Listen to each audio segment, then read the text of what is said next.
ប្រងម្ចាស់ទ្រូដូដណាចង់ទូលយើងពីរឿងអ្វីដែរទៅដូច្នេះត្រង់ត្រូវទូត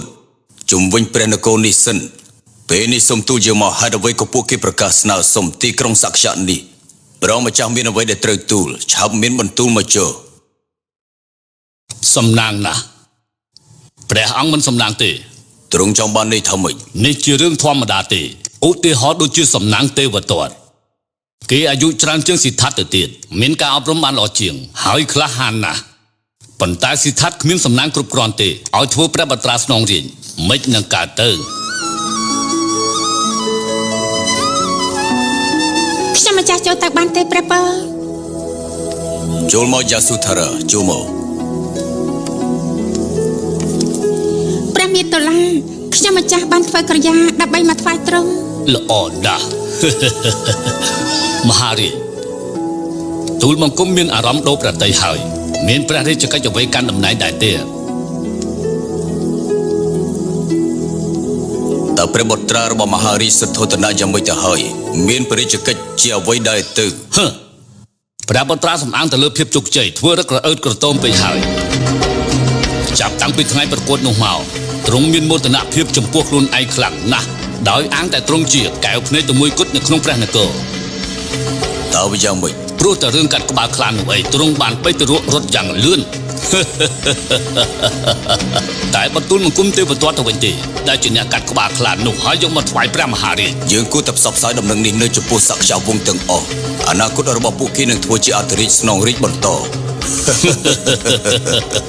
ហើយទេវទត្តគួរតែត្រូវបានប្រកាសឲ្យឡើងស្នងរាជជំនួសសិទ្ធត្ថទៅវិញទេទើបត្រូវប្រទានទៅឲ្យខ្ញុំម្ចាស់ផងខ្ញុំម្ចាស់ចង់និយាយរឿងនេះព្រះបេតុលាទូលថ្វាយព្រះបិតាកាប់បិទទៅពាក់កណ្ដាលទេព្រះសិទ្ធត្ថជួយទារកនេះមិនមែនជាជួយបជារាទេសិទ្ធត្ថបានប្រកួតឈ្នះគ្រប់ប្រការមិនថាអញ្ចឹងទេព្រះបិតាមិនជឿខ្ញុំម្ចាស់ទេមែនទេប៉ុន្តែបជានារីនៅកបលភៈទាំងអស់គេគោរពព្រះសិទ្ធត្ថណាស់ព្រះបេតុលាមិនគួរណាយករឿងមិនពិតមកសម្ដែងឥទ្ធិពលរបស់ខ្លួននោះទេព្រះពងប៉ុន្តែវាតែងតែដឹងច្បាស់នៅការពិតគ្រប់យ៉ាង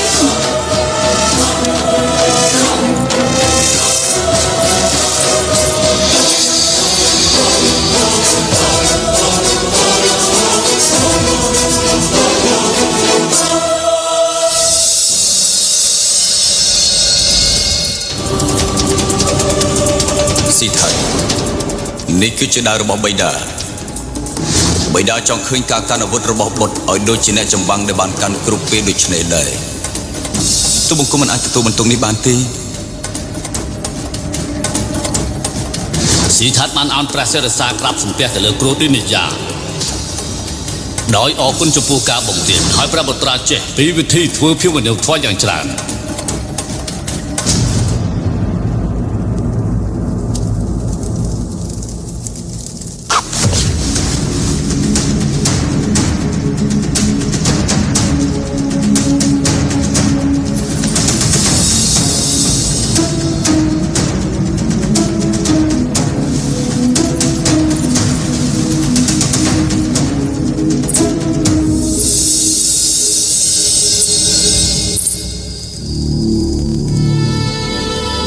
មានរឿងអីព្រះពរព្រះអង្គទៅមិនលក់អីអត់ទេយើងមិនដែលមានអារម្មណ៍ទះសាបបែបនេះពីមុនមកទេមហេសីហើយយើងពិតជាមិនយល់អំពីប្រទេសរបស់សិទ្ធត្ថឡើយយើងសង្ឃឹមថាគេមិនធ្វើឲ្យយើងអស់ជំនឿចិត្តទៅលើគេនោះទេណាប៉ុន្តែបុត្រមិនដែរនិយាយពីរឿងអ្វីឡើយព្រះពរយើងដឹងហើយថាគេពិតជានិយាយការពិតមែនតែយើងដូចជាមានពិរុទ្ធជាមួយនឹងគេនៅឡើយទេយើងសង្ស័យណាស់មិនដឹងជាហេតុអ្វីនោះទេព្រោះតែព្រះស្វាមីចង់ឲ្យបុត្ររបស់យើងយាងតាមផ្លូវរបស់ព្រះស្វាមីនោះអីប៉ុន្តែបុត្រគឺជាមនុស្សដែលខុសប្លែកពីគេហើយខ្លួនរបស់បុត្រផ្ទាល់ក៏នៅតាមផ្លូវដែលបុត្រគិតបុត្រមិនមែនជាមនុស្សល្ងឹតល្ងើដើរតាមពីក្រោយគេឯងនោះទេព្រះពរមនុស្សម្នាក់អាចវង្វេងផ្លូវបានយ៉ាងងាយនៅពេលដែលគេរើសយកផ្លូវនេះខ្លួនឯងនេះជាការព្រួយប្រទៃណាស់ព្រះស្វាមីព្រោះតែព្រះអង្គទ្រង់ព្រះចិន្តាពីរឿងមិនសពប្រតិលោកបណ្ឌិតអាស្មីកមិនបានប្រាប់ពួកយើងទេថាសិទ្ធត្ថអនាគតទៅជាយ៉ាងណា ព្រះស្វាមីមិនត្រូវមានប្រតិខ្លាចពីរឿងនេះឡើយ មហេសីមានសវណ្ណនេះត្រូវយើងពិតជាមិនព្រមទទួលស្គាល់គំនិតរបស់គេដូចងាយស្រួលនោះទេ ព្រោះតែព្រះអង្គស្រឡាញ់បុត្រខ្លាំងពេកនឹងណា នោះហើយគឺជាកំហុសរបស់បង អត់ទេពេលដែលព្រះអង្គនឹកដល់រឿងនោះព្រះអង្គអាចនឹងមានបញ្ហាចូលមកទៀតសូមយើងទៅពេលនេះផ្ទុំទៅ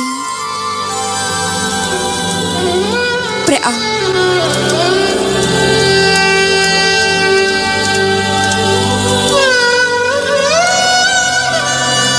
ចាត់ទុកបុត្រគឺជាមនុស្សដែលសំខាន់ម្នាក់ហើយភាពសៅមកវាអាចជាស្ត្រីយ៉ាងសំខាន់យើងគួរតែធ្វើរឿង 3-4 ដើម្បីឲ្យព្រះសម្រេចព្រះតីឲ្យទ្រង់នឹងបានកំណត់អ្វីគ្រប់យ៉ាងរួចហើយផ្ទុំទៅ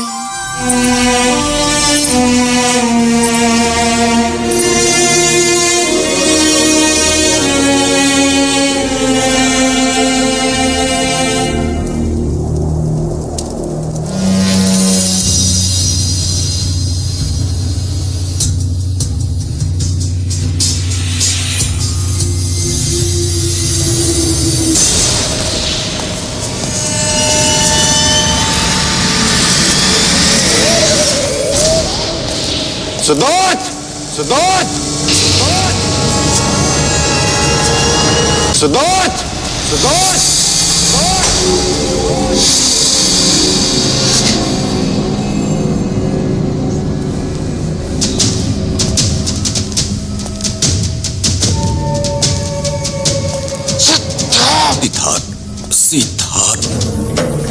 Siddharth បុត្ររបស់ព្រះអង្គនឹងក្លាយជាអ្នកបួស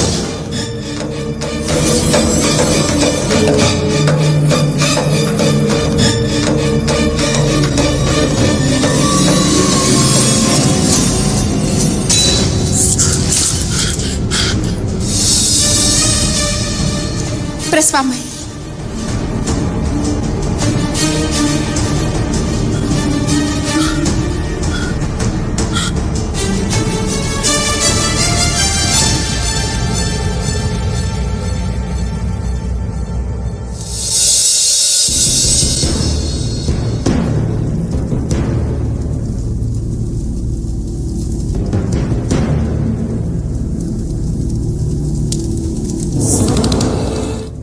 ក្រាបទូលព្រះអង្គ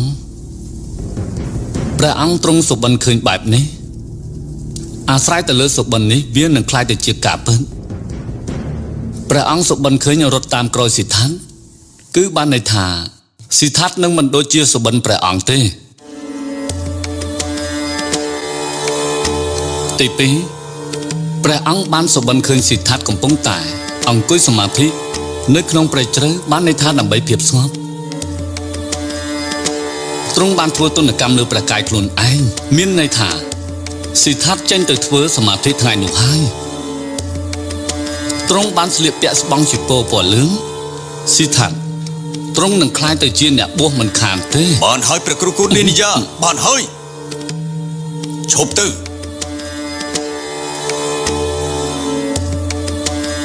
សូមស្ងប់ប្រតិសិនទៅមហារាជ កុំព្រះពិរោធខ្លាំងពេកក្រាបទូលសុបិនដែលឃើញថាជាការពិតនោះប៉ុន្តែវាអាចមាននៅក្នុងវិធីច្រើនដែលអាចទូទាយចំពោះបុគ្គលម្នាក់ៗក្នុងសុបិនព្រះអង្គគឺព្រះអង្គកំពុងតែតាមរកសិដ្ឋាតវាមានន័យថាសិដ្ឋាតនឹងចាកចេញពីព្រះអង្គក្នុងផ្លូវច្រើនយ៉ាងព្រះអង្គបានឃើញសិដ្ឋាតធ្វើសមាធិនៅក្នុងសុបិនព្រះអង្គ បានន័យថាសិដ្ឋាតជាមនុស្សពូកែម្នាក់ក្នុងលោកនេះទ្រង់នឹងត្រឡប់ក្រោយដែលគ្មាននៅក្រោមអំណាចណាម្នាក់ឡើយព្រះអង្គបានឃើញទ្រង់នៅក្នុងសម្លៀកបំពាក់អ្នកបួសប្រជារាស្ត្រគោរពកោតខ្លាចសិដ្ឋាតខ្លាំងណាស់គឺមានន័យបែបនេះពួកគេគោរពកោតខ្លាចព្រះបត្រាស្នងរាជយើងទាំងអស់គ្នាបានដឹងហើយថាថ្ងៃប្រសូតព្រះបត្រាមានភាពអស្ចារ្យកើតឡើងជាច្រើនយ៉ាងដូច្នេះទ្រង់គឺជាអ្នកមានអំណាចនិងដោះស្រាយបានគ្រប់បញ្ហាគឺទ្រង់ពិតជាមានអំណាចខ្លាំងបំផុត យើងឯកភាពជាមួយលោកព្រះរាជគ្រូសម្បិននេះពិតជាមានន័យល្អណាស់ព្រះបុត្រានឹងនៅជាមួយអ្នករាល់គ្នាចំណែកឯព្រះគ្រូគុណឌីនីយ៉ាវិញ យើងមិនអាចកភាពជាមួយលោកនោះទេព្រះគ្រូបានបង្រៀនស៊ីថាតនៅអ្វីដែលយើងមិនចង់ឲ្យលោកបង្រៀនដល់គេលោកបានបង្រៀនឲ្យស៊ីថាតប្រជានៅអ្វីដែលជាសមាធិលោកបានប្រាប់គេអំពីរឿងសេចក្តីស្លាប់បានប្រឆាំងនឹងច្បាប់ព្រះគ្រូពិតជាមានប្រសាសន៍ត្រឹមត្រូវហើយមហារាជអំណាចគឺកើតមកពីគុណធម៌របស់បុគ្គលបុត្រព្រះអង្គមានអំណាចខ្លាំងក្លាលើសលប់នៅពេលដែលទ្រង់មានប្រជជន8ព្រះភាសាមកនោះទ្រង់មិនត្រូវធ្វេសប្រហែសទេមហារាជចាប់តាំងពីពេលនោះមកទ្រង់បានសង្ស័យពីរឿងជីវិតសេចក្តីស្លាប់ហើយនឹងភាពវឌ្ឍនៈរបស់មនុស្សភាពភ័យខ្លាចដែលទ្រង់បានស្រាវជ្រាវមនុស្សម្នាក់មិនអាចខ្លាចទៅជាអ្នកមានអំណាចបានទេបើមិនមានការស្រាវជ្រាវពីអ្វីដែលខ្លាចទាំងនោះទ្រង់នៅតែមិនចង់ធ្វើជាអ្នកខ្លាំងអ្វីមួយឡើយទោះបីជាយ៉ាងណាក៏ដោយទ្រង់ក៏មិនចង់ឃើញអ្នកណាម្នាក់ឈឺឬក៏ស្លាប់ព្រោះទ្រង់មានតែក្តីស្រឡាញ់ទ្រង់មិនបានដឹងថាសេចក្តីទុក្ខជាមុខសញ្ញានៃជីវិតនោះក៏មិនបានដឹងដែរទ្រង់ដឹងត្រឹមតែការធ្វើចិត្តមេត្តានិងធ្វើចិត្តសមាធិប៉ុណ្ណោះទ្រង់មានចិត្តសម្រេចគឺជាធម្មជាតិរបស់ទ្រង់ហើយទ្រង់រើសយកសមាធិឬគល់នៃសេចក្តីស្លាប់មហារាជមនុស្សគ្រប់រូបកើតមកជាមួយសភាវៈនាំមកនៅធម្មជាតិរបស់ខ្លួនព្រះអង្គមិនអាចបង្រៀនអ្វីដែលពួកគេមិនចង់ធ្វើទេដូចជាក្មេងតូចម្នាក់មិនអាចទ្រាំមើលបក្សីរបួសហើយទុកវាចោលដើម្បីឲ្យអ្នកណាម្នាក់ដែលធ្វើឲ្យវាឈឺចាប់នោះមកចាប់វាបានឡើយសម្រាប់គេក្នុងនាមជាមនុស្សលោកគឺត្រូវតែជួយព្យាបាលបក្សីនោះដូចជាព្រះអង្គទូលបង្គំនិងអ្នកគ្រប់គ្នានៅទីនេះចង់បាននៅអ្វីជាភាពយុត្តិធម៌ទាំងអស់មានវិធីច្រើនណាស់ដែលលើកយកមកឧទាហរណ៍របស់ភាពសច្ចៈរវាងអវិជ្ជានិងវិជ្ជាវាគឺជាការឆ្លុះបញ្ចាំងពីបុគ្គលម្នាក់ទៅបុគ្គលម្នាក់ដែលប្រព្រឹត្តខុសពីគ្នាដែលជាផ្លូវសម្រាប់ឲ្យពួកគេជ្រើសរើសក្រាបទូលព្រះអង្គបើព្រះអង្គស្វែងយល់ថាការបង្រៀនទូលបង្គំមានការប្រឆាចនោះទូលបង្គំសូមព្រះរាជទានទោសផងក្រាបទូលមហារាជឲ្យទូលបង្គំចាក់ចេញពីទីនេះចុះក្រាបទូល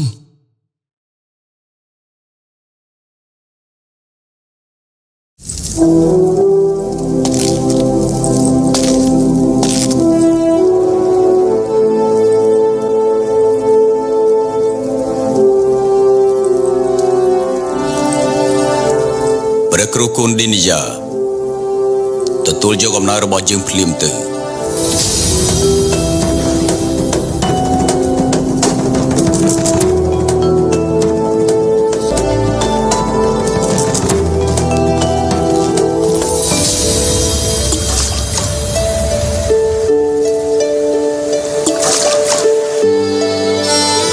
ថាអីក៏មានរឿងបែបនេះកើតឡើងចិនណា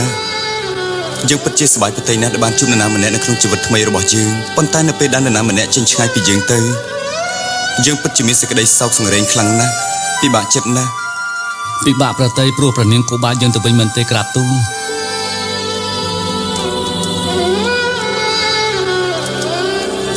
មែនហើយយើងសប្បាយប្រទៃណាស់នៅពេលដែលបានឃើញនាងប៉ុន្តែពេលនេះយើងមានអារម្មណ៍ថាទទេស្អាតនៅពេលដែលព្រះនាងយើងទៅបាត់វាដូចជាស្បិនមួយដែលបានរលាយទៅបាត់អញ្ចឹងដែរទូលបង្គំមិនយល់ពីបន្ទូលព្រះអង្គទេមានតែព្រះគ្រូគុណឌីនីយ៉ាម្នាក់គត់ដែលអាចឆ្លើយសំណួរព្រះបត្រាបានព្រោះគាត់ដឹងច្បាស់ពីផ្លូវចិត្តព្រះអង្គមែនហើយប៉ុន្តែគាត់បានទៅសាក្រមតាំងតែពីព្រឹកម្លេះយើងឆ្ងល់ណាស់ទៅ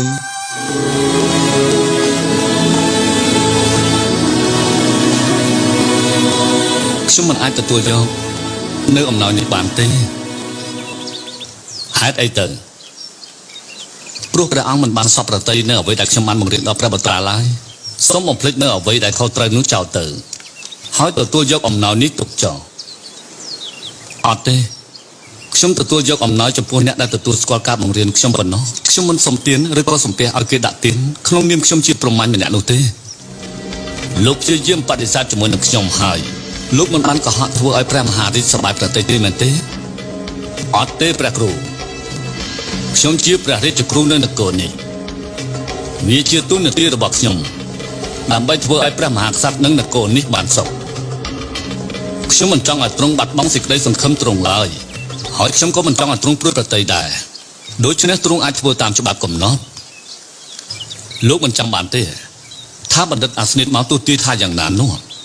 ដូច្នេះទើបព្រះអង្គមិនអនុញ្ញាតឲ្យព្រះរាជបុត្រចេញពីនគរលោកក៏មានទូនាទីដែរដែលត្រូវធ្វើតាមច្បាប់ព្រះនគរគ្រូគួនឌីនីយ៉ាគួរតែបង្ហាត់ព្រះរាជបុត្រឲ្យជាអ្នកចម្បាំងមិនមែនធ្វើជាអ្នកចិត្តបុណ្យទេ